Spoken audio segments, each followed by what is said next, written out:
علی بھائی اگلا سوال ہے سیدنا ابو بکر صدیق رضی اللہ تعالیٰ عنہ سے متعلق ایک واقعہ مشہور ہے کہ انہوں نے ایک دفعہ نبی کریم صلی اللہ علیہ وسلم کی اپیل پر اپنے گھر کا سارا سامان آپ کے قدموں پر نثار کر دیا. الحمدللہ. اس پر نبی صلی اللہ علیہ وسلم کے پوچھنے پر سیدنا ابو بکر نے عرض کیا کہ گھر پر اللہ اور اس کے رسول کو چھوڑ آیا. یہ حدیث کسی بک میں ہے؟ اور اگر ہے تو یہ حدیث اصول محدثین پر صحیح ہے یا ضعیف ہے؟ حدیث بالکل صحیح ہے جی، اور یہ سیدنا ابو بکر صدیق رضی اللہ تعالیٰ عنہ علیہ السلام کی شان میں چند بڑی احادیث میں سے ایک حدیث ہے. یہ حدیث جامعہ ترمذی میں موجود ہے اور امام ترمذی نے خود اس حدیث کو کہا ہے ھذا حدیث حسن صحیح، یہ صحیح حدیث ہے. اور یہ حدیث سنن نبی داؤد کے اندر بھی موجود ہے، مین سٹریم کے اہل سنت کی 2 کتابوں میں، اور مشکات کی 3 جلد میں سیدنا ابو بکر صدیق رضی اللہ تعالیٰ عنہ علیہ السلام کے فضائل والے چیپٹر میں آپ کو یہ حدیث مل جائے گی. بڑی مزے کی حدیث ہے جی. یہ سیدنا عمر کہتے ہیں کہ نبی صلی اللہ علیہ وآلہ وسلم نے ایک دفعہ اپیل کی اللہ کی راہ میں صدقہ اور خیرات کرنے کی. مختلف غزوات کے موقع پر آپ صلی اللہ علیہ وآلہ وسلم یوں صدقے کی اپیل کرتے تھے کہ اللہ کی راہ میں خرچ کرو. سیدنا عمر کہتے ہیں کہ میری فائنینشیل پوزیشن اس وقت اتنی زبردست تھی کہ اس سے پہلے کبھی نہیں تھی، تو میں دل میں یہ سوچ رہا تھا آج تو میں ابو بکر کو پیچھے چھوڑ دوں گا. ہائے ہائے ہائے. آپ دیکھیں کمپٹیشن بھی کس فیلڈ میں ہے کہ میں آج اتنا مال لے کے جاؤں گا کہ ابو بکر کو پیچھے چھوڑ دوں گا. کہتے ہیں میں نے اپنے گھر کا مال آدھا کیا، آدھا مال گھر والوں کے لیے رکھا اور آدھا میں سمیٹ کے نبی الاسلام کی مبارک قدموں میں، اور دل میں سوچ رہا تھا آج تو میں ابو بکر سے آگے نکل جاؤں گا. لیکن ظاہر ہے کہ ایسا ہونا تو نہیں تھا. ابو بکر تو پھر ابو بکر ہے. تو سیدنا ابو بکر صدیق رضی اللہ تعالیٰ عنہ اپنے پورے گھر کا مال اٹھا کے نبی علیہ السلام کی خدمت میں حاضر ہوئے. یا رسول اللہ یہ میری طرف سے صدقہ. اس موقع پر آپ صلی اللہ علیہ وآلہ وسلم نے سیدنا ابو بکر سے پوچھا کہ اپنے پیچھے گھر والوں کے لیے بھی کچھ چھوڑ کے آئے ہو؟ تو سیدنا ابو بکر صدیق رضی اللہ تعالیٰ نے فرمایا ابقیت، میں نے باقی رکھا ہے اپنے گھر والوں کے لیے اللہ اور اس کا رسول عز و جل و صلی اللہ علیہ وآلہ وسلم. یعنی میں اپنے گھر والوں کے لیے اللہ اور اس کے رسول صلی اللہ علیہ وآلہ وسلم کی محبت، ان پر کامل ایمان، کامل یقین چھوڑ کے آئے ہوں. کیوں؟ سورہ توبہ کی آیت ہے کہ اللہ تعالیٰ نے مومنین کی جانیں اور مال جنت کے بدلے میں خرید لی ہیں، لہٰذا اہل ایمان خوشیاں مناؤ اس بیع کے اوپر، اس بیع پہ. بیع کہتے ہیں تجارت کو، اسی سے لفظ بیعت بھی نکلا ہے. قرآن میں تو ہے کہ ہماری بیعت کس کے ساتھ ہے؟ اللہ کے ساتھ. جنت کے بدلے میں جان اور مال کس کے ذریعے؟ رسول اللہ کے ذریعے صلی اللہ علیہ وآلہ وسلم. اللہ کے سامنے انسان اپنے آپ کو بیچ سکتا ہے، انسان کے سامنے نہیں. وہ لہٰذا وہ جو بیعت جب کروا رہے ہوتے ہیں کہتے ہیں نہیں بیعت کا مطلب آپ نے اپنا آپ ہمارے آگے بیچ دیا. وہ آپ کے آگے کیا بیچا ہے؟ ایک منی کے گندے قطرے کی جو پیداوار ہے اس کے آگے اپنے آپ کو بیچ دیا ہم نے کیا؟ نہیں، اللہ کے سامنے بیچا. انسانوں کو غلامی سے چھڑایا ہے نبی صلی اللہ علیہ وآلہ وسلم نے، نہ کہ انسانوں کا غلام بنایا ہے. یہ بیعت اللہ کے ساتھ ہے. جنت ملے گی جان اور مال کو اللہ کی راہ میں خرچ کرنے کے بس. تو سیدنا ابو بکر نے کہا کہ میں اللہ اور اس کا رسول باقی چھوڑ آیا ہوں.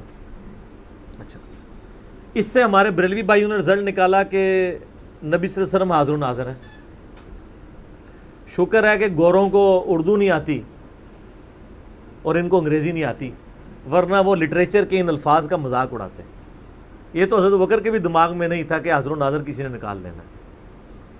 یہ تو لٹریچر کی زبان میں بات ہو رہی تھی کہ میں اللہ اور اس کا رسول چھوڑا ہے. فزیکلی چھوڑنے کی بات نہیں ہو رہی تھی، نہ حاضر و ناظر نہ روحانی طور پہ. یہی بات ہو رہی تھی کہ اللہ اور اس کے رسول پہ جو ایمان ہے وہ ہمیں کافی ہے، اللہ تعالیٰ ہمیں اور دے گا. یہ ان کے دماغ میں نہیں تھا. پھر بھی اگر وہ کہتا نہیں اس سے مراد فزیکلی چھوڑنا ہے تو پھر تو ان کا عقیدہ بھی خراب ہو جائے گا. یہ تو ایون کہتے ہیں کہ آپ اللہ تعالیٰ کو عرش پہ مانیں تو یہ اس کے لیے مکان آپ مخصوص کر رہے ہیں، اور یہ عقیدہ شرک ہے. حنفی کہتے ہیں، وہ کہتے ہیں اللہ تعالیٰ زمان و مکان سے پاک ہے. تو اگر عرش پہ اللہ کو مانے تو یہ کہتے ہیں یہ تو گستاخانہ عقیدہ اور کفری عقیدہ ہے. اور حضرت ابوبکر کہہ رہے ہیں میں گھر میں اللہ کو چھوڑ کے آیا ہوں. تو گھر مکان ہے کہ نہیں؟ بالکل. تو ان کے نزدیک تو حضرت بکر بھی پھر کافر ہو جائیں گے نعوذ باللہ، کیونکہ انہوں نے بھی تو مکان ثابت کیا نا اللہ کے لیے. کہتے ہیں نا اللہ نام مکان ہے، اللہ کے لیے کوئی مکان نہیں ہے. یہ میں ان کا عقیدہ بتا رہا ہوں. تو پھر وہاں پھر آپ کو کہ نہیں یہ تو محاورتاً بات ہوئی ہے کہ اللہ اور اس کا رسول چھوڑے ہوں. یہ میں پھکی ساتھ دیتا ہوں. سر پھکی جو ہوتی ہے نا، جب کوئی علمی بات سنے نا اور آپ کے نظریات کے خلاف ہو تو پیٹ میں مروڑ اٹھتا ہے. تو ساتھ ہی جب ہم پھکی دیتے ہیں نا وہ مروڑ ٹھنڈا ہو جاتا ہے. یہ جو مروڑ اٹھا ہوگا نا وہ ساتھ ہی ٹھنڈا ہو جائے گا. آپ نے ان کو کہنا ہے کہ تو آپ کا بھی عقیدہ نہیں ہے کہ اللہ تعالیٰ حضرت ابوبکر کے مکان کے اندر ہے، کیونکہ آپ تو کہتے ہیں اللہ کے لیے مکان ثابت کرنا تو کفر ہے. تو پھر کیا؟ تو پھر آپ کو وہی معنی کرنا پڑے گا جو ہم کر رہے ہیں. یہ لٹریچر کی زبان میں بات ہو رہی ہے کہ میرے لیے اللہ اور اس کا رسول ہی کافی ہے. اچھا یہ دیکھیں ان لوگوں نے پھر اس سے نا بڑی اور چیزیں بھی نکالی. وہ سورہ الزمر کی آیت ہے نا، الیس اللہ بکاف عبدہ، کیا اللہ اپنے بندے کے لیے کافی نہیں ہے؟ تو اہل حدیثوں نے اس کے سٹیکر چھپوا کے لگائے مختلف جگہ پہ. ان کی انٹینشن کوئی غلط نہیں تھی، لیکن اب جو بزرگوں کے بابوں کے ماننے والے ہیں انہوں نے کہا کہ جی جناب یہ تو مصیبت کھڑی ہو جائے گی، ہم نے تو بزرگوں کو بھی پکارنا ہے، یہاں تو صرف اللہ ہے. حالانکہ انہوں نے یہ نہیں دیکھا یہ تو قرآن کی آیت ہے، سورہ الزمر کی پارہ نمبر 24 کے پہلے صفحے کے اوپر، الیس اللہ بکاف عبدہ، کیا اللہ اپنے بندے کے لیے کافی نہیں ہے؟ انہوں نے اس کے مقابلے پہ سٹیکر چھاپے کہ میرے لیے اللہ، اس کا رسول، بزرگان دین، فلاں فلاں فلاں، جتنی وہ انہوں نے لگانی ہوتی ہیں نا وہ کافی ہیں. اور نیچے حدیث لکھی کہ حضرت بکر صدیق جب گھر کا سارا سامان لے کے آئے تو نبی علیہ السلام نے پوچھا باقی کیا چھوڑ آئے ہو؟ تو انہوں نے کہا میرے لیے اللہ اور اس کا رسول ہی کافی ہے. پہلی بات ہے یہ حدیث کے الفاظ ہی نہیں ہیں. انہوں نے کہا تھا میں اللہ اور اس کے رسول کو چھوڑ آیا ہوں. اس کا بالمفہوم ترجمہ آپ بنا سکتے ہیں، لفظی ترجمہ یہ تھا. لیکن چونکہ انہوں نے کافی کے مقابلے پہ کافی کرنا تھا نا تو ترجمہ چینج کیا. پہلی تو یہ ڈنڈی ماری، اور وہ تو اب ڈنڈی ہم نے اللہ کی وجہ سے ختم کر دی ان کی. میرا اس پہ کلپ بھی ایک ریکارڈ ہو چکا ہے، میرے لیے اللہ اور اس کا رسول کافی ہے. ہم مانتے ہیں اگر آپ دینی تعلیمات کی بات کریں تو ہمارے لیے اللہ اور اس کا رسول، نبی علیہ السلام کے صحابہ، آپ کے اہل بیت، تابعین، تبع تابعین، صحیح العقیدہ مسلمان سارے ہمارے لیے کافی ہیں. لیکن یہ تقدیر کے معاملات کی بات نہیں ہو رہی ہے، علم دین کے پوائنٹ آف ویو سے بات ہو رہی ہے. جب تقدیر سے کوئی چیزیں ریلیٹڈ ہوں گی پھر صرف اللہ کے ساتھ خاص ہے. یہ وہ ان معاملوں میں بھی کر رہے ہوتے ہیں کہ غیر اللہ کو پکارا جائے. یعنی آپ جو اللہ کے ساتھ عقیدہ رکھے ہیں نا کہ اللہ تعالیٰ آپ کی مشکل پریشانی حل کرتا ہے، ایاک نعبد و ایاک نستعین، وہ یہ عقیدے اپنے بابوں سے ریلیٹ کرنے کے لیے نا تو یہ پھر چیزیں گھڑتے ہیں اور اس میں اس طرح کی پلی لیتے ہیں. تو یہ سیدنا بکر صدیق رضی اللہ تعالیٰ عنہ نے جن معنوں میں کہا وہ معنی یہی تھے کہ ہم اللہ اور اس کے رسول عز و جل و صلی اللہ علیہ وآلہ وسلم کے ساتھ اپنی محبت کو وہ سرمایہ سمجھتے ہیں کہ دنیا کے مال اس کے سامنے کوئی حیثیت نہیں رکھتا. اور یہ حقیقت بات ہے میرے بھائیوں. اس امت میں سیدنا ابوبکر صدیق رضی اللہ تعالیٰ عنہ کی مبارک ذات نبی صلی اللہ علیہ وآلہ وسلم کے ساتھ اور اللہ کے ساتھ کمٹمنٹ کی ایک اعلیٰ ترین مثال ہے. صحیح بخاری میں حدیث ہے، نبی صلی اللہ علیہ وآلہ وسلم نے فرمایا مجھ پہ مال اور وقت کے اعتبار سے تمام مخلوق میں سب سے زیادہ احسان ابو بکر کے ہیں. دو ہی چیزیں ہو سکتی ہیں نا، یا آپ کسی کو اپنا مال دے سکتے ہیں یا وقت. وقت زندگی، آپ بھی وقت دے کے یہاں بیٹھے ہوئے نا، یا مال خرچ کریں گے یا وقت. ایون جو مال بھی آپ خرچ کر رہے ہیں وہ بھی وقت ہی ہوتا ہے، کیونکہ وقت لگا کے آپ نے مال کمایا ہوتا ہے. نبی علیہ السلام نے فرمایا کہ اپنے وقت اور مال کے اعتبار سے سب لوگوں سے بڑھ کے مجھ پہ احسان ابو بکر کا ہے. اور اگر اس کے ساتھ ہی الفاظ ہے بخاری مسلم میں، حدیث بخاری مسلم دونوں میں ہے، اگر میں دنیا میں اپنا خلیل کسی کو بناتا تو ابو بکر کو بناتا، لیکن میں نے اپنا خلیل اپنے رب کو بنایا ہے. سر توحید ہر جگہ اوپر ہے. ان صلاتی و نسکی و محیایا و مماتی للہ رب العالمین، بے شک میری نماز، میری قربانی، میرا جینا، میرا مرنا سب اللہ کے لیے. البتہ ابو بکر میرے دین کے اعتبار سے اور مودت کے اعتبار سے میرے دوست ہیں، میرے بھائی ہیں، لیکن خلیل اللہ ہی ہے. محسن کا لفظ بھی استعمال کیا ہے. نہیں احسان، یہ احسان ہی ہوگا نا، محسن ہی ہوگا نا احسان والا. ایک روایت ترمذی میں ہے، وہ ضعیف ہے، میں ساتھ بیان کر دوں، اس میں الفاظ ہیں کہ میں نے دنیا میں ہر شخص کے احسان کا بدلہ اتار دیا سوائے ابو بکر کے. یہ روایت اصول محدثین پہ کمزور ہے، لیکن جو میں نے روایت بیان کی ہے نا وہ صحیح بخاری کی ہے، وہ اس میں آلموسٹ فٹ ہی نہیں بیٹھتی ہے. تو سیدنا ابو بکر صدیق رضی اللہ تعالیٰ نے کوئی موقع نہیں جانے دیا نبی علیہ السلام کے ساتھ، اپنی کمٹمنٹ میں کہیں پہ بھی کمزوری نہیں دکھائی پوری زندگی. آپ کو پتہ ہے صحیح بخاری میں موجود ہے، عروہ ابن زبیر حضرت ابو بکر کا نواسہ کہتا ہے کہ میں نے عبداللہ بن عمر بن عاص سے پوچھا کہ نبی علیہ السلام پہ جو کافروں نے مصیبتیں ڈھائی تھی ان میں سے کوئی مشکل وقت ہمیں بتائیں. احد کا وقت تو سب کو پتہ ہے. تو انہوں نے کہا مجھے وہ وقت یاد ہے کہ مکے کا دور تھا، تو عقبہ ابن ابی معیط جس نے ایک دفعہ نبی علیہ السلام کے، صحیح بخاری مسلم میں آتا ہے کہ کندھے پہ اوجڑی لا کے اونٹ کی رکھ دی تھی، پھر سیدہ فاطمہ آئی انہوں نے ہٹائی، اس نے نبی علیہ السلام کے گردن میں ایک دفعہ چادر ڈالی، صحیح بخاری میں آتا ہے، اور اتنی زور سے کھینچی گلا دبایا، قریب تھا کہ آپ کی مبارک آنکھیں باہر نکل آتی. تو اتنے میں سیدنا ابو بکر صدیق وہاں آئے اور انہوں نے اس کو مار کے ہٹایا، اور قرآن کی وہ آیت پڑھی، کیا تم ایک شخص کو صرف اس لیے مار دینا چاہتے ہو کہ وہ کہتا ہے کہ میرا رب اللہ ہے؟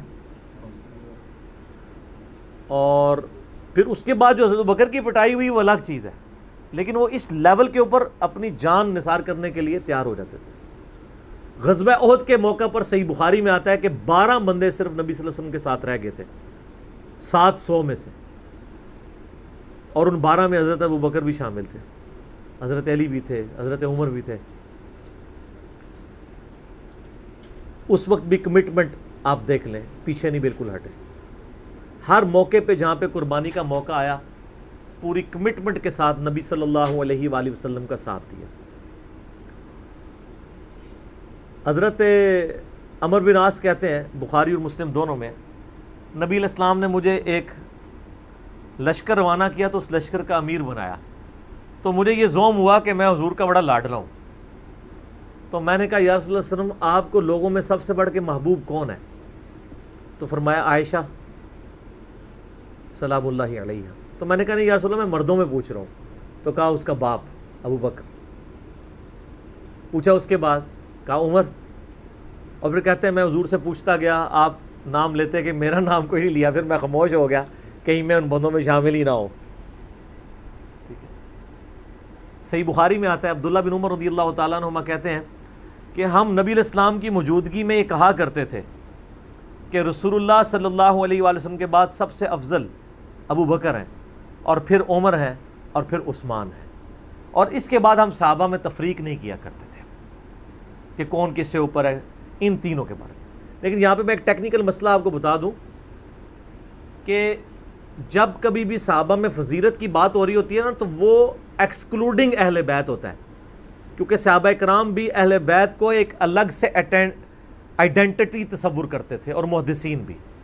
ورنہ تو ظاہر ہے کہ صحیح بخاری میں ہے، مسلم میں بھی، کہ فاطمہ میرے جگر کا ٹکڑا ہے، جس نے فاطمہ کو تکلیف دی اس نے مجھے تکلیف دی. سیدنا ابو بکر بھی کبھی یہ جرت نہیں کریں گے کہ کہیں کہ میں رسول اللہ کو فاطمہ سے بڑھ کے محبوب ہوں، کبھی بھی نہیں یہ جرت کریں گے. اس کے الٹ آپ کو حدیثیں بخاری مسلم میں مل جائیں گی، وہ ٹاپک الگ ہے. میں آپ کو ایک شرعی مسئلہ سمجھا رہا ہوں. محدثین کے ہاں، صحابہ کے ہاں جب کبھی بھی صحابہ کی فضیلت کی بات ہو رہی ہوتی ہے تو وہ ادر دین اہل بیت ہوتا ہے.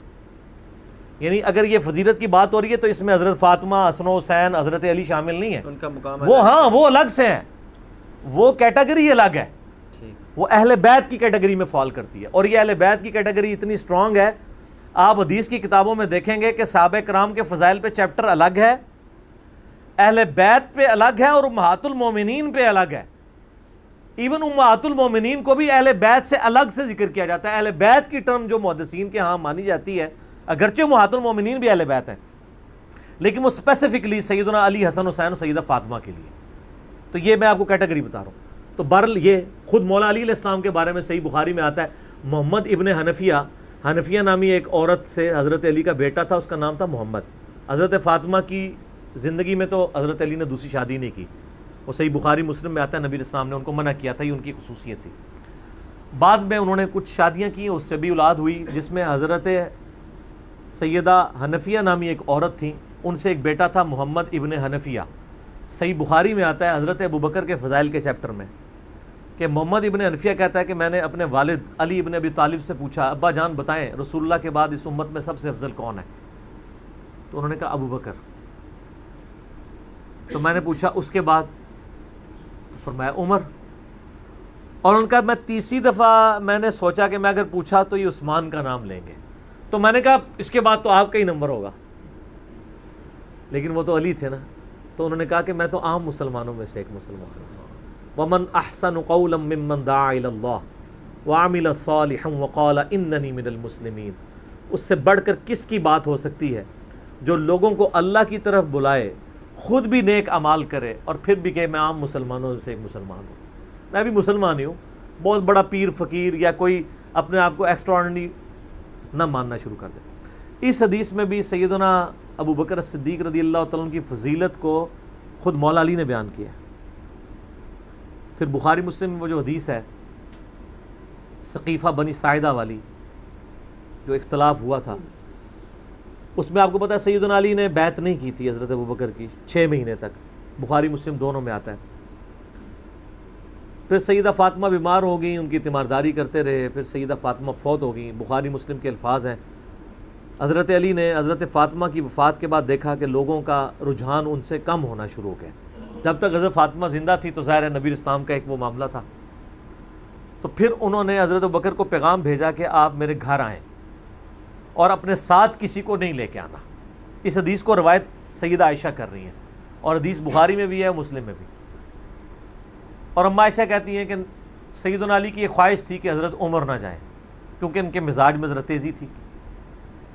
تو حضرت ابو بکر حضرت علی کے گھر جانے لگے تو حضرت عمر نے روک لیا، ان کا آپ کو میں اکیلے نہیں جانے دوں گا۔ ہائے ہائے، ابو بکر تو پھر ابو بکر ہے نا۔ انہوں نے کہا اللہ کی قسم نبی کے گھر والوں سے ہمیں کوئی شر کی امید نہیں ہے۔ ان کو تھا کہیں بلا کے ایجنسیوں کے ہاتھوں گرفتاری نہ کروا دیں۔ آج کے دور میں بات کروں تو حضرت بکر اکیلے گئے۔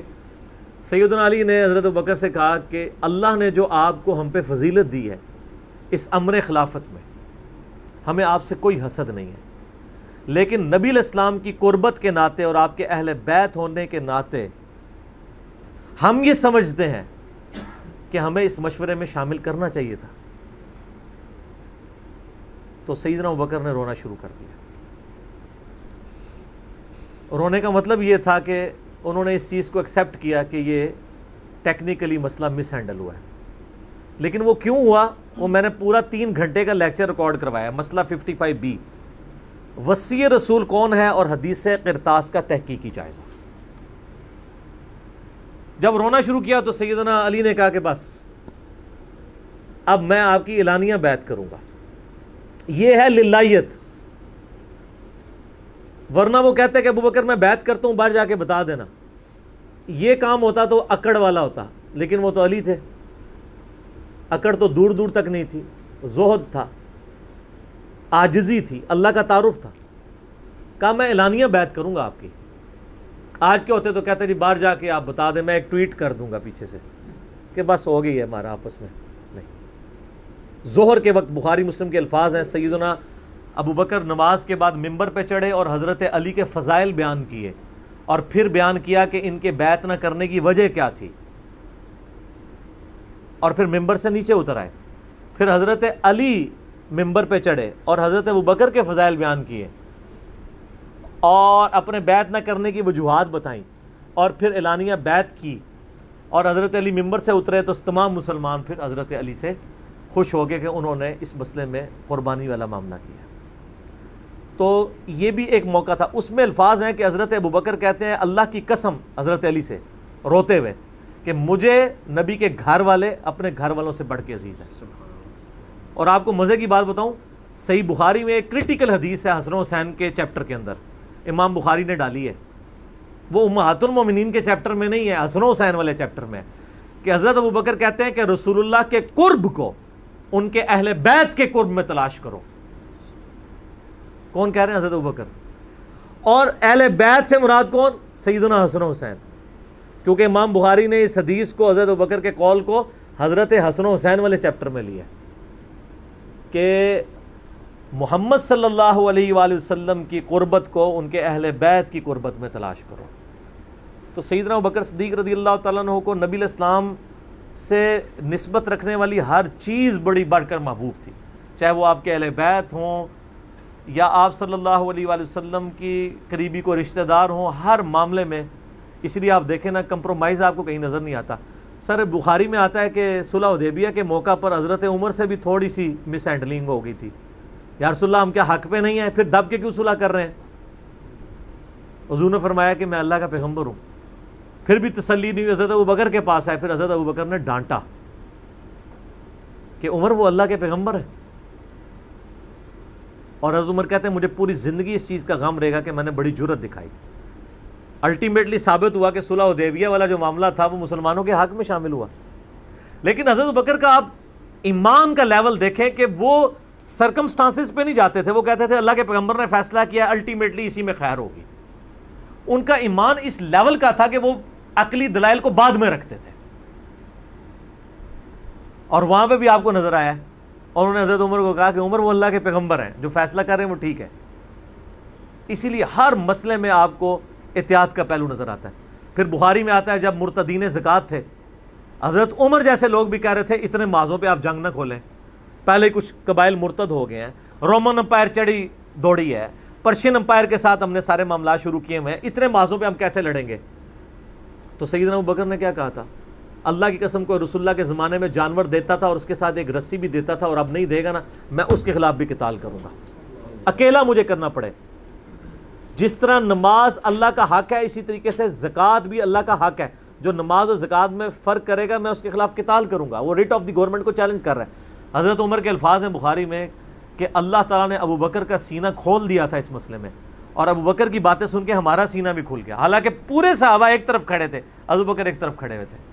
ان کی جو نبی علیہ السلام سے کمٹمنٹ تھی نا، وہ ان کو ہٹنے نہیں دیتی تھی.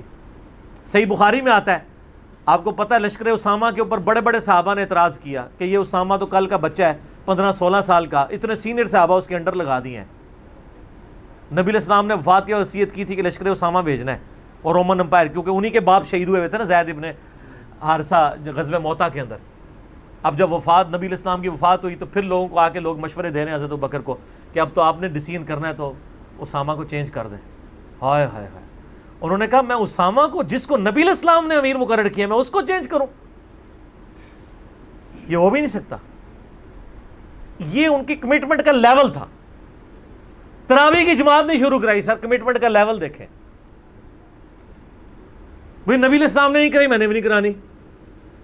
حضرت عمر نے بھی 3 سال نہیں کی، بعد میں کروائی، لیکن اس میں ساتھ ہی انہوں نے، صحیح بخاری میں موجود ہے کہ اس سے افضل یہ ہے کہ جو رات کے آخری پہر میں اٹھ کے کوئی گھر میں نماز پڑھ لے.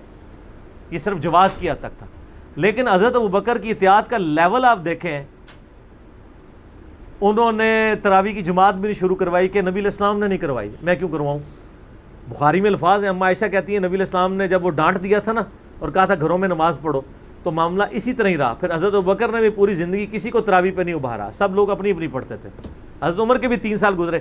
میں آپ کو یہ بتانا چاہ رہا ہوں کہ حضرت ابوبکر کسی معاملے میں رسول اللہ صلی اللہ علیہ وسلم کو کراس نہیں کرتے تھے. میری اپنی زندگی کا نچوڑ ہے، آپ اختلاف بھی کر سکتے ہیں. میں نے علمی دلائل کے ساتھ یہ چیز لرن کی ہے کہ خلفائے راشدین میں 2 بندے ایسے ہیں جنہوں نے کسی جگہ ایک رتی برابر بھی رسول اللہ صلی اللہ علیہ وسلم سے ہٹنے کی کوشش نہیں کی ہے. ایک حضرت ابوبکر اور دوسرے حضرت علی. حضرت عمر اور عثمان کی زندگی میں آپ کو کئی واقعات ایسے ملیں گے کہ انہوں نے اجتہاداً کچھ ایسے کام کیے ہیں جو بعد میں ان کو ریورس کرنے پڑے ہیں.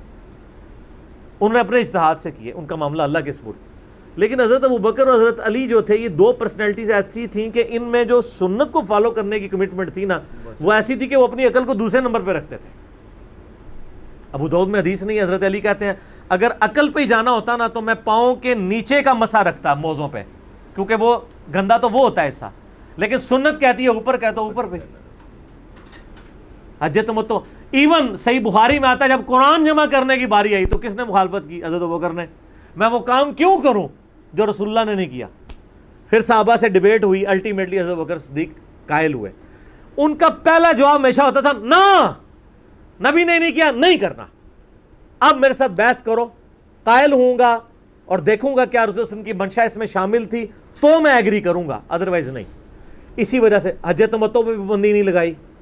حضرت عمر نے لگائی، بعد میں ریورس کرنی پڑی. حضرت عثمان نے بھی لگائی، پھر ریورس کرنی پڑی. صحیح بخاری میں آتا ہے حضرت علی نے مخالفت کی. لیکن حضرت بکر کی زندگی میں آپ کو سنت کے ساتھ کمٹمنٹ کا یہ لیول ملے گا، کبھی ان کو کوئی ڈیسیژن ریورس نہیں کرنا پڑا. ان کی نبی علیہ السلام کے ساتھ جو عقیدت تھی نا، اور ہر معاملے میں، حتیٰ کہ صحیح بخاری اور مسلم میں آتا ہے. اور نبی علیہ السلام کا کیا ریگارڈ ہے، بخاری مسلم دونوں میں آتا ہے کہ نبی صلی اللہ علیہ وآلہ وسلم نے، یعنی بیماری کے دن تھے آپ کے، آپ نے فرمایا کہ ابو بکر کو میری جگہ نماز پڑھائیں.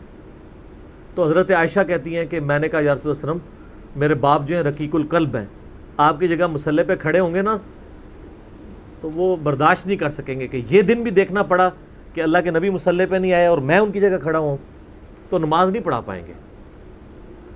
تو آپ فرمایا لا، ابو بکر کو کہو کہ نماز پڑھائیں. پھر انہوں نے ریکویسٹ کی، نبی علیہ السلام اتنے غصے میں آئے. بخاری اور مسلم کے الفاظ ہیں، آپ نے فرمایا تم تو یوسف والیاں ہو. ہوئے ہوئے ہوئے ہوئے، یوسف کو کس نے تنگ کیا تھا؟ ان کے بھائی زلیخا اور باقی عورتوں نے. کتنی نٹوریس مثال تھی اگر آپ کمپیئر کرنا شروع کریں. بالکل 100% بٹھائیں تو حضرت یوسف کو تنگ کیا نا، اپنی طرف مائل کرنا چاہتی تھی. یہاں پہ وہ والا نیگیٹو پہلو نہیں تھا، لیکن یہاں پہ نبی علیہ السلام نے اپنی بیویوں کو کیا کہا، تم بھی یوسف والیاں ہو. جس طرح ان عورتوں نے یوسف کو اپنی مرضی کے مطابق چلانے کی کوشش کی تھی، تو مجھے اپنی مرضی کے مطابق چلا رہی ہو. ابو بکر کو کہو کہ نماز پڑھائیں. اتنی کمٹمنٹ. پھر انہوں نے نماز پڑھائی. صحیح بخاری میں آتا ہے، اما عائشہ کہتی ہیں حضور اپنی وفات کے دنوں میں کہتے تھے، عائشہ میرا ارادہ ہے میں تیرے بھائی عبد الرحمن بن ابی بکر اور تیرے باپ ابی قحافہ ان کی یعنی کنیت تھی، اس کو بلاؤں اور ان کو میں لکھ دوں.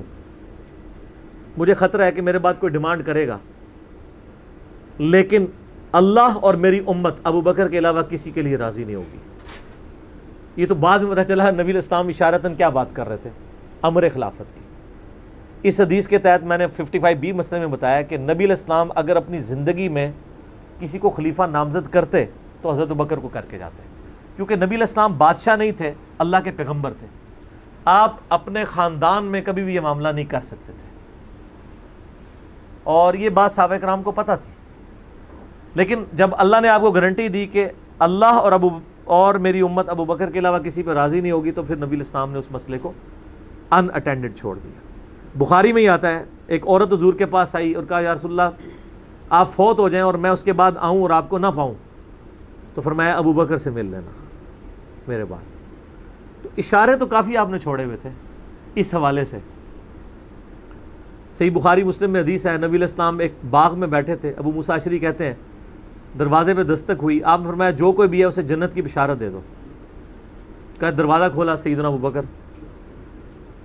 میں نے کہا رسول اللہ صلی اللہ علیہ وسلم نے جنت کی بشارت دی ہے. تو انہوں نے کہا کہ تکبیر بلند کی اور اللہ کا شکر ادا کیا، اللہ اکبر کبیرہ والحمد للہ کثیرہ. نبی علیہ السلام کنویں کی منڈیر پہ بیٹھے ہوئے تھے، آپ نے ابو بکر کو اپنی دائیں جانب بٹھا لیا ٹانگیں لٹکا کے. وہ جو پرانے زمانے میں بڑے کنویں ہوتے تھے نا، وہ چھوٹی سی دیوار باہر نکلی ہوئی ہوتی ہے. پھر تھوڑی دیر بعد دستک ہوئی، آپ فرمایا اب بھی جو آتا ہے جنت کی بشارت دے دو. دروازہ کھولا سیدنا عمر، ان کو بشارت دی، انہوں نے بھی پھر اللہ کی حمد اور تکبیر بلند کی. پھر تیسری دفعہ دستک ہوئی، فرمایا اب جو کوئی ہے اسے جنت کی بشارت دو، لیکن ان مصیبتوں اور پریشانیوں کے ساتھ جو اسے آئیں گی. دروازہ کھولا تو سیدنا عثمان تھے، انہوں نے اللہ کی حمد بیان کی اور کہا میں اللہ کی پناہ میں آتا ہوں ان فتنوں سے اور پریشانیوں سے جس کا سامنا کرنا پڑے. حضرت عمر کو حضور نے بائیں جانب بٹھا لیا. اب دائیں اور بائیں جگہ ختم ہو گئی تھی، تو حضرت عثمان سامنے آ کے بیٹھ گئے. راوی کہتے ہیں کہ میں نے اس سے یہ رزلٹ نکالا ہے کہ ابو بکر و عمر رسول اللہ کے ساتھ دفن ہوں گے اور حضرت عثمان کی قبر رسول اللہ کے سامنے بنے گی. سر آج بھی میں حضرت عثمان غنی کی قبر مبارک پہ کئی دفعہ حاضر ہوا ہوں، ایگزیکٹ روضہ شریف کی سیدھ میں قدموں کی جانب، اور ابو بکر عمر ساتھ ہیں. قبر رسول پہ میری حاضری والا لیکچر بھی ہے، میں نے باقاعدہ اس میں نقشہ بتایا ہے کہ کس طریقے سے قبریں ہیں. یہ بہت بڑی فضیلت ہے کہ سیدنا ابو بکر عمر نبی علیہ السلام کے ساتھ دفن ہوئے ہیں اس جنت کے ٹکڑے میں، جو بخاری میں حدیث ہے میرے گھر سے میرے ممبر تک جنت کے ٹکڑوں میں سے ایک ٹکڑا ہے. اور امام بخاری نے باب باندھا ہے قبر رسول سے ممبر رسول جنت کا ٹکڑا ہے. اسی جنت کے ٹکڑے میں سیدنا ابو بکر عمر کی قبر ہے، نبی علیہ السلام کے ساتھ، اور الٹیمیٹلی سیدنا عیسیٰ ابن مریم کی قبر بھی وہاں پہ بنے گی۔ یہ قبریں اس طرح ہیں کہ نبی علیہ السلام کی قبر مبارک سب سے آگے ہے یوں، یعنی جب ہم حاضری دیتے ہیں تو قبلے کی رخ ہماری پیٹھ ہوتی ہے، تو روضہ شریف کی طرف ہمارا یعنی مبارک جالیوں کی طرف ہمارا رخ ہوتا ہے، تو سب سے آگے نبی علیہ السلام کی قبر ہے۔ نبی علیہ السلام کا جہاں پہ آپ سمجھ لیں سینے کا نچلا ناف والا حصہ بنتا ہے نا، وہاں حضرت ابوبکر کا سر ہے اور ان کی ٹانگیں اور آگے ہیں، یعنی ادبن ان کو تھوڑا پیچھے کر کے دفنایا گیا ہے، یہاں سے بھی پیچھے اور ادھر سے بھی سیدھ میں نہیں، اور جہاں حضرت ابوبکر کی ناف آتی ہے وہاں حضرت عمر کا سر ہے، اور وہ اس کی ایسے یہاں ایک جگہ خالی ہے، وہ حضرت عیسیٰ ابن مریم کی قبر بننی ہے، المستدل علاقے میں بھی ہے، جامعہ ترمذی میں بھی اشارتاً موجود ہے۔ تو یہ قبریں ہیں، 7 دفن ہیں، اور جامعہ ترمذی میں حدیث ہے نبی علیہ السلام نے فرمایا اے ابوبکر تم میرے یار غار بھی ہو اور حوض کوثر پہ بھی میرے یار ہو، صحیح سند کے ساتھ ہے۔ یار غار کا ذکر تو سورہ توبہ میں موجود ہے، ثانی اثنین، جب وہ دونوں غار میں تھے، اور جب نبی علیہ السلام قرآن کے الفاظ ابوبکر کو کہتے تھے کہ مت خوف کھاؤ، ہمارا رب ہمارے ساتھ ہے۔ صحیح بخاری میں آتا ہے کہ حضرت ابوبکر نے کہا یا رسول اللہ اگر کفار نے اپنے پاؤں کی جانب سے یوں دیکھ لیا تو ہم دونوں نظر آ جائیں گے۔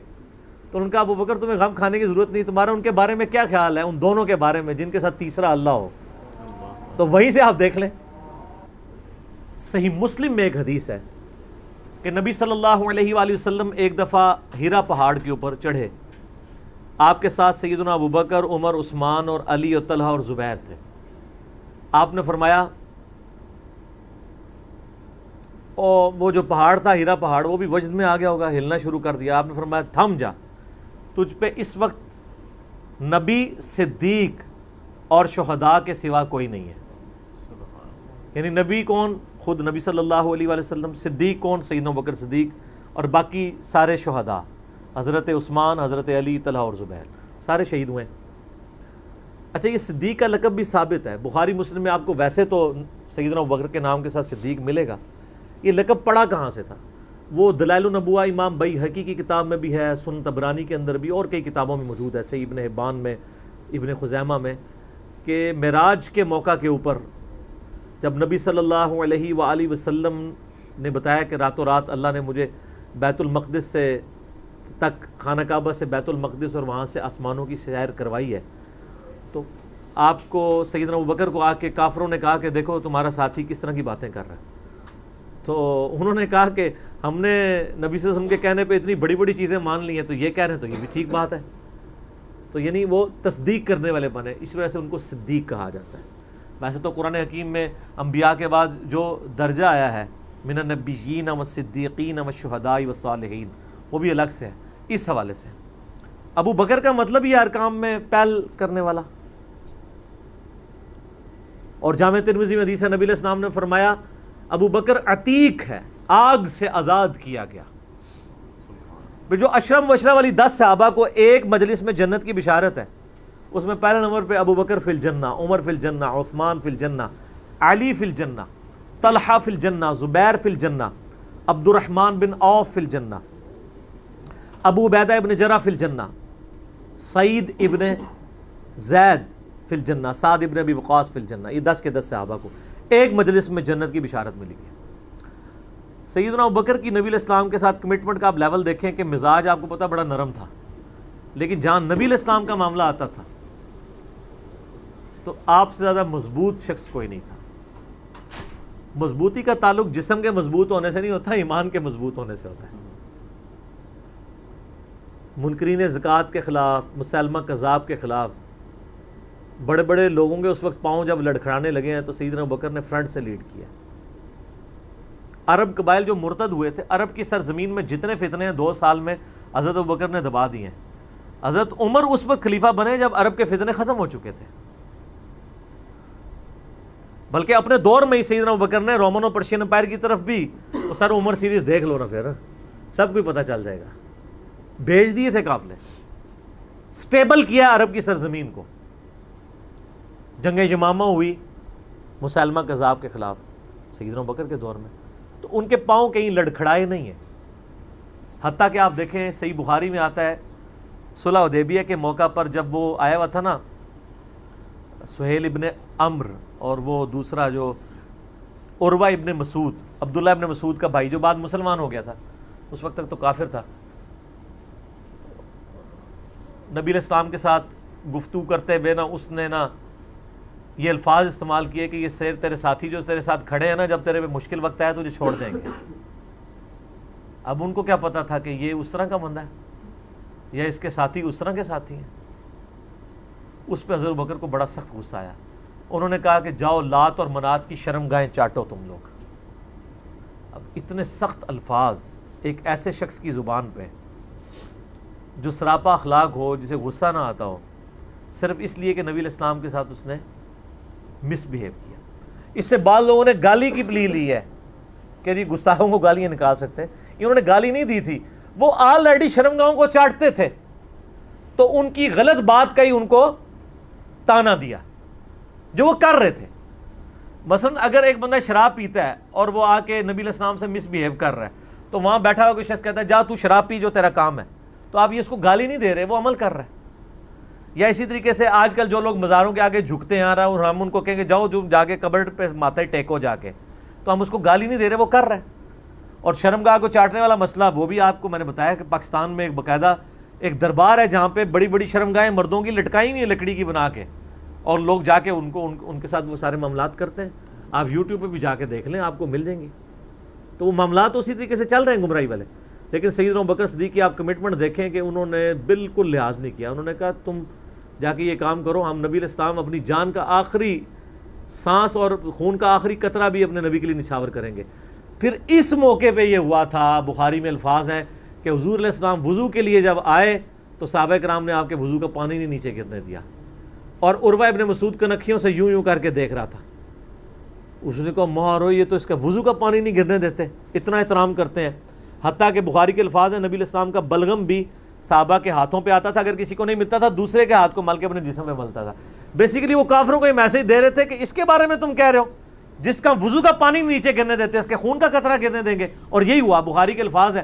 عروہ ابن مسعود جب کفار مکہ کے پاس گیا، اس نے کہا جی بھائی جی ان کے ساتھ معاہدہ ہی کرو، میں بڑے بڑے درباروں میں گیا ہوں، میں کیسر روم کے دربار میں گیا ہوں، میں کسریٰ کے دربار میں گیا ہوں، میں نجاشی کے، میں نے کسی کے فالوورز کو اپنے سردار کی وہ عزت کرتے ہوئے نہیں دیکھا جو محمد صلی اللہ علیہ وآلہ وسلم کے فالوورز ان کی عزت کرتے ہیں۔ اللہ کی قسم جب وہ بات کرتے ہیں تو لگتا ہے گویا کہ ان کے سروں پر پرندے بیٹھے ہوئے ہیں، اور جب وہ کوئی حکم دیتے ہیں تو وہ جھپٹتے ہیں اس حکم کو پورا کرنے کے لیے، اور جب وہ وضو کرتے ہیں وہ ان کے وضو کا پانی نیچے نہیں گرنے دیتے، اور اس طرح اس کے لیے جھپٹتے ہیں گویا آپس میں لڑ پڑیں گے اس تبرک کو حاصل کرنے کے لیے۔ تم بھول جاؤ کہ ان جانثار صحابہ کے ہوتے ہوئے تم اس شخص کے ساتھ کوئی نقصان والا معاملہ کر سکتے ہو؟ عافیت اسی میں ہے کہ صلح کرو۔ اور یہ پہلا موقع تھا کہ مشرکین عرب نے نبی علیہ السلام کو ایز اے پاور تسلیم کر لیا تھا۔ اس سے پہلے تو کسی کھاتے میں نہیں مانتے تھے نا، اس لیے تو بدر میں آ گئے، احد میں آ گئے، خندق میں تو آخری کوشش کر لی کہ ان کو ختم کریں۔ صلح حدیبیہ پہ پیس ٹریٹی کا مطلب یہ تھا کہ مشرکین عرب نے پیرلل میں ایک پاور حضور کو تسلیم کر لیا، اور وہ آپ دیکھ لیں پھر وہ پاور ایسی تسلیم ہوئی ہے کہ پھر مسلمانوں کا گراف اوپر سے اوپر ہی کیا ہے۔ تو سیدنا ابوبکر صدیق رضی اللہ تعالیٰ عنہ کی کمٹمنٹ نبی علیہ السلام کے ساتھ، اور پھر آپ دیکھیں کہ صحابہ میں سب سے زیادہ مضبوط اعصاب کا مالک حضرت ابوبکر تھے۔ صحیح بخاری میں آتا ہے جب نبی علیہ السلام کی وفات ہوئی تو حضرت عمر نے تلوار نکال دی کہ میں اس کی گردن کاٹ دوں گا جو کہے گا کہ نبی علیہ السلام فوت ہو گئے ہیں۔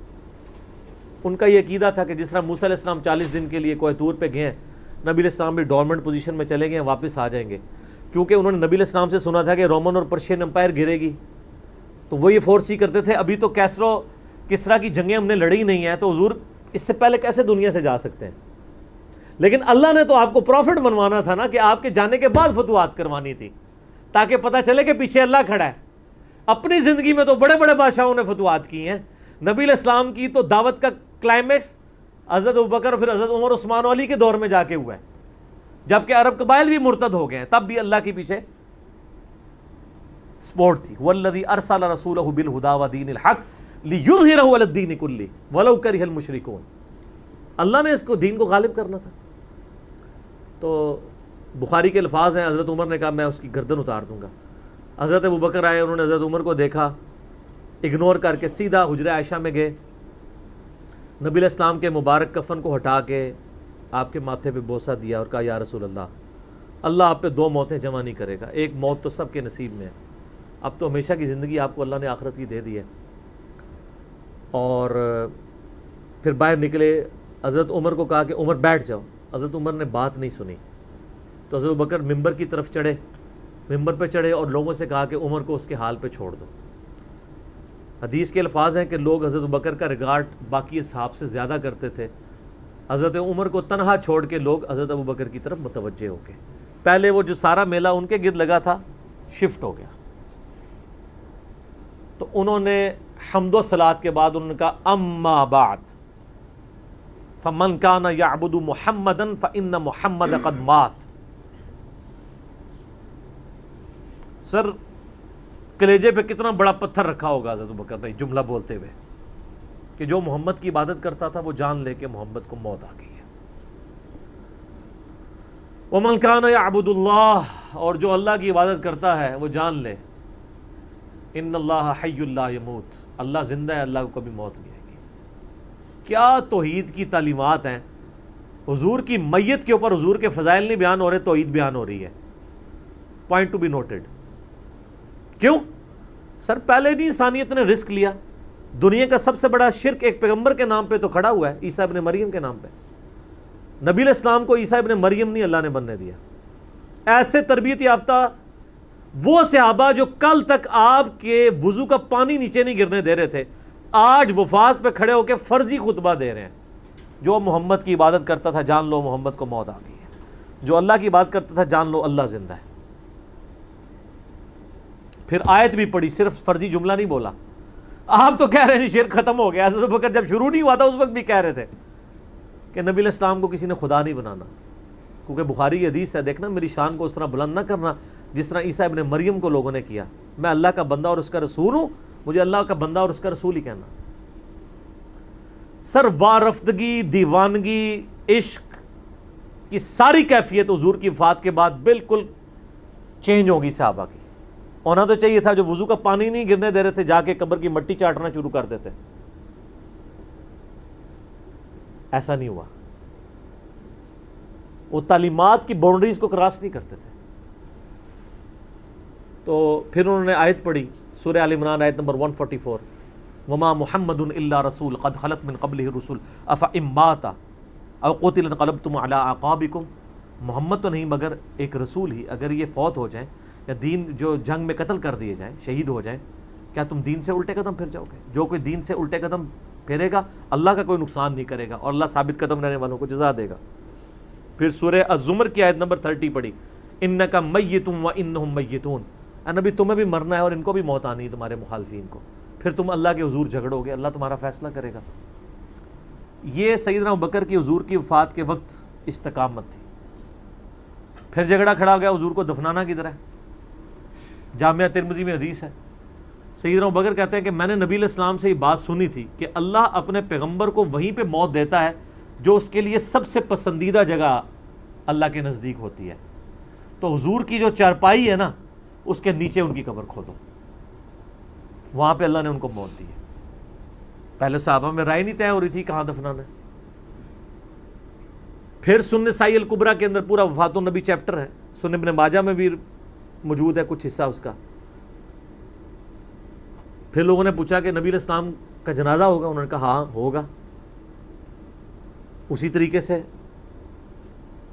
تکبیر کہو اور سورہ فاتحہ اور اس کے بعد درود شریف اور اس طریقے سے 4 تکبیرات پڑھو، لیکن ایک فرق تھا کہ نبی علیہ السلام کو پروٹوکول صحابہ نے دیا ہے کہ آپ کی جو جنازے کی نماز ہے نا وہ جماعت کے ساتھ نہیں ہوئی۔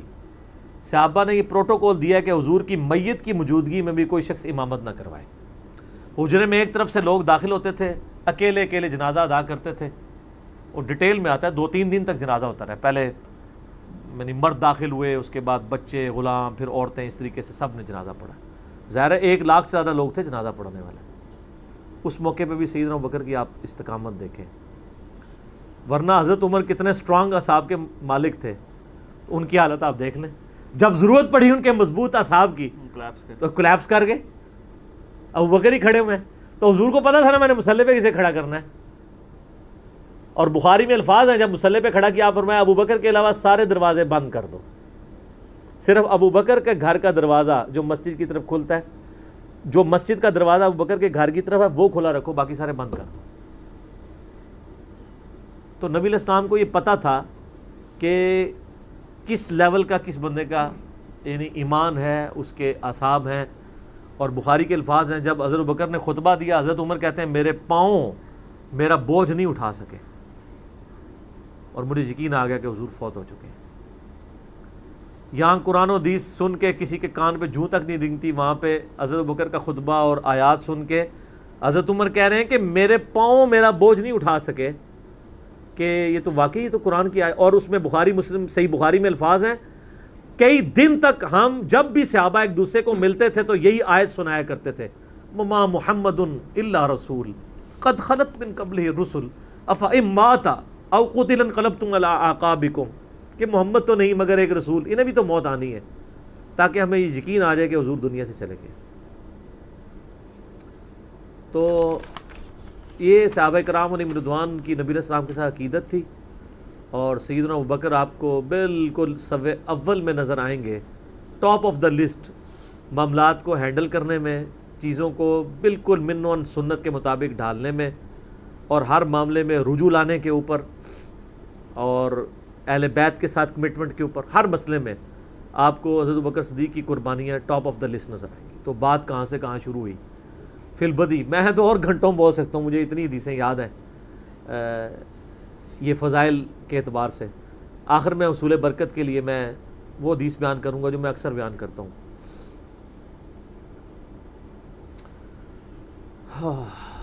عبداللہ بن عباس رضی اللہ تعالیٰ عنہما کہتے ہیں, بخاری اور مسلم دونوں میں ہے,